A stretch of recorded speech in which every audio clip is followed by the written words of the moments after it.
দত্তপাড়া জামিয়ার সম্মানিত মহাপরিচালক মাওলানা শওকত হোসেন সরকার। আসসালামু আলাইকুম ওয়া রাহমাতুল্লাহ। নাহমাদুহু ওয়া নুসাল্লি আলা রাসূলিহিল কারীম, আম্মা বাদ।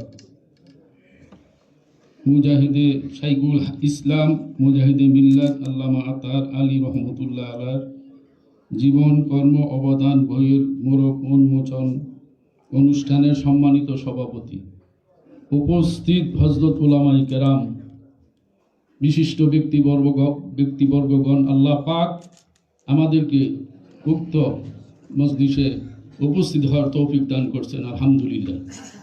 ভাইরা আমার, যিনির এই বই, যিনির জীবন কর্ম, যিনার অবদান, যিনার জীবনী লেখা হয়েছে, আগে ওনাকে আমি সর্বপ্রথম ধন্যবাদ জানাই। এমন একটি ব্যক্তির জীবনী যিনি লেখছেন, ওনাকে ধন্যবাদ জানাই। এবং আজকে যে এই স্থানে শফিউর রহমান অডিটোরিয়াম, এখানে যে এই অনুষ্ঠানটা করতে পারছেন, এটা আমি ধন্যবাদ জানাই। এমন জায়গায় আমাদের অনুষ্ঠান করা উচিত, দরকার, কি বলেন?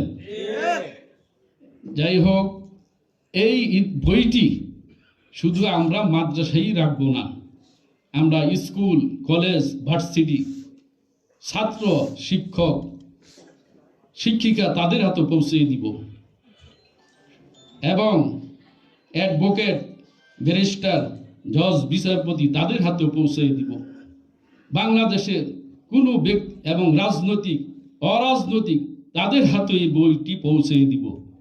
এই চেষ্টা ফিকির আমরা করি, প্রত্যেকের ঘরে ঘরে যাতে এই বই থাকে।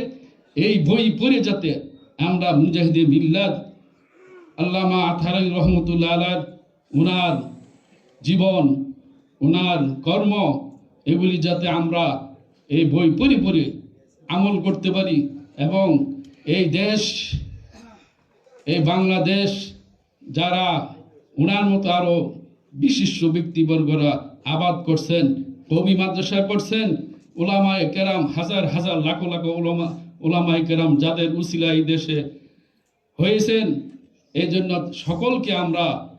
সকলের জন্য আমরা দোয়া করি।